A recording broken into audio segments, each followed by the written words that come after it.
Hi everyone, today I'm going to be talking about the Cravings buffet at the Mirage Hotel. Before we get into walking around the food and showing you what's available, I'm going to give you some information on prices. Don't forget that the Mirage is an MGM hotel, so don't forget to take your My Life card to receive a discount or collect some extra points. The normal price for breakfast for an adult would be $18.99 and lunch would be $23.99, not including tax. Weekend dinner would be $32.99 and brunch would be $28.99, not including tax. Remember that if you play My Vegas, you could get free entry to this buffet or even 2 for 1. If you don't know what My Vegas is, I've made a video about how it works and I'll leave the link in the description box below. Because we visited on a holiday weekend, there was no discounts available, so we ended up paying $80 for 2 of us, but that was for the champagne brunch, and even though that seems expensive, I actually think it was worth it, and I'm just going to show you in a second what we had available to eat. Here's a list of the unlimited drinks. There are other wines and beers available, you can just pay a little bit extra for them if that's what you want, but I was happy to drink balloonies because I love champagne. I'm not exactly a lightweight when it comes to drinking alcohol, but we arrived here at 11 AM and by 12:30 I would say that I was pretty drunk. Now, considering it would normally cost me way more than $80 to get drunk on my own, I think that the $80 price tag for both of us here was a bargain. Now let's get into the food. The Mirage definitely had an excellent selection of food, and one thing that I will say about this buffet is everything is labelled. You don't have any problems trying to identify what anything is.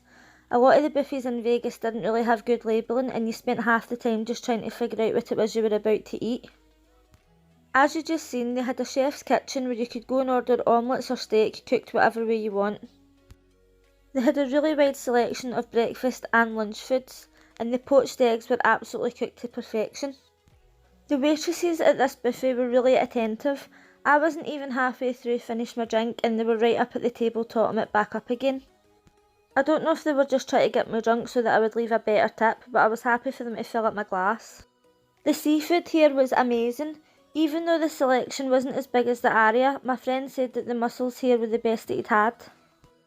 I really liked the choice of breakfast food here and I enjoyed the scrambled egg and sausages, but if you're looking for the best scrambled egg and sausages, I would suggest you go to Denny's. The scrambled egg in that place was literally blowing my mind.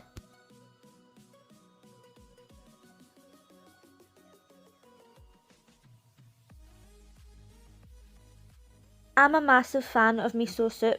In any place that I can get unlimited refills of miso soup, you know that I'm going to have at least 4 bowls. The miso soup and sushi here was really nice. Another thing that I really liked about this buffet is that they had a lot of dishes that really complemented each other. You could really walk around from station to station and pick up different things and end up with a really good meal. Here's a list of some of the stations and there's a menu available online which I'll post in the description box below.